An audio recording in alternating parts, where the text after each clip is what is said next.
नमस्कार साथियों, परिहार क्लासेस में आपका स्वागत है। इस वीडियो में हम मध्यकालीन भारत के इतिहास के सल्तनत कालीन अगले 20 प्रश्नों को देखेंगे। तो चलिए शुरू करते हैं। पहला सवाल है, यात्री इब्न बतूता कहाँ से आया था? तो ऑप्शन ए सही है, मोरक्को से आया था। नीचे डिटेल्स दी गई हैं, इन्हें आप पढ़ सकते हो।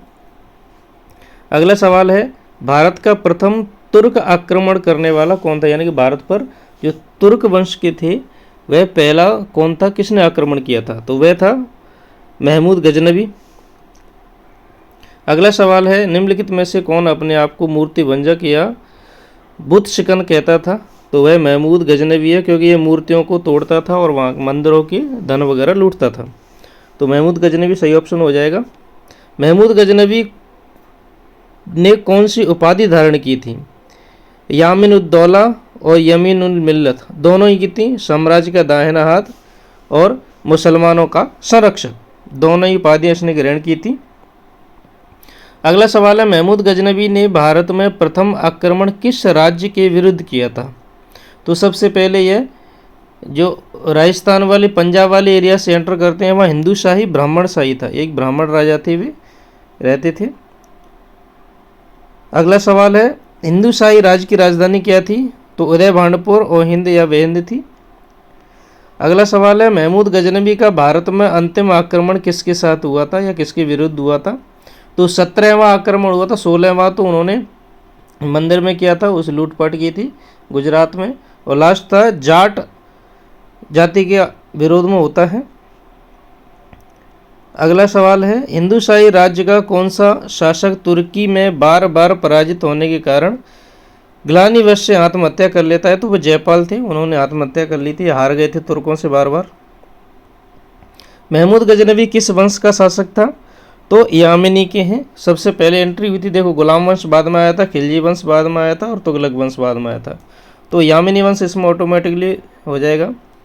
महमूद गजनवी के साथ भारत में आने वाले इतिहासकारों में कौन शामिल नहीं है? तो शाहनामा किताब उल हिंद के लेखक अलबरूनी, तारीख यामिनी के लेखक उलवी और तारीख सूक्तगीन के लेखक वयाकी। नहीं, फिरदौसी इनके समय में नहीं आए थे। ऑप्शन ए सही हो जाएगा।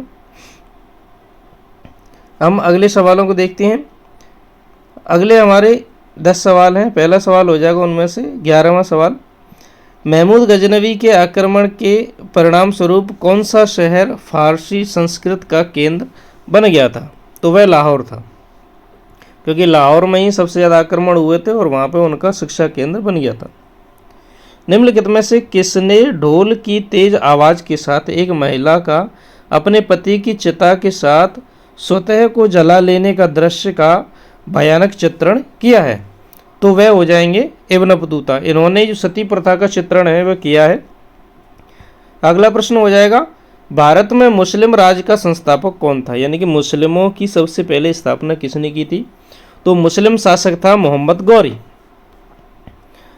अगला सवाल है, किसने इक्तादारी प्रथा चलाई थी? इक्तादारी प्रथा चलाई थी इल्तुतमिश ने। अगला सवाल है, लाख बख्श के नाम से जाना जाने वाला भारतीय शासक कौन था? रियल में ये शासक नहीं थे, इन्होंने जो है सुल्तान की या खलीफा की उपाधि धारण नहीं की थी और इन्हें 1 लाख जो यूनिट्स थी उस समय की कॉइन्स थी उसके बदले खरीदा गया था। तो ये थे कुतुबुद्दीन ऐबक। 13वीं सदी में सेना का सर्वोच्च अधिकारी क्या होता था? तो इसे खान बोलते थे। अगला सवाल है, भारत में गुलाम वंश का संस्थापक कौन था? तो मोहम्मद गौरी थे, वे अपने गुलाम को छोड़ गए थे। ठीक है, तो उनका नाम हो जाएगा कुतुबुद्दीन ऐबक।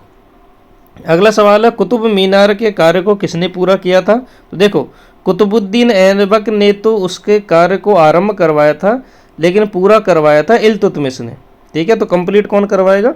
इल्तुतमिश, जो दिल्ली में बना है ना, मेहरौली के इलाके में, वो।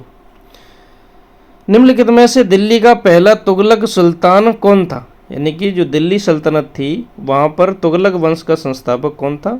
तो वह गयासुद्दीन तुगलक था।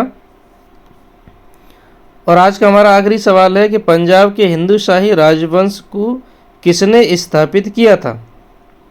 पंजाब का हिंदू शाही तो वे करेंगे, जयपाल से पहले थे कल्लर जी, तो कल्लर करेंगे स्थापना इनकी।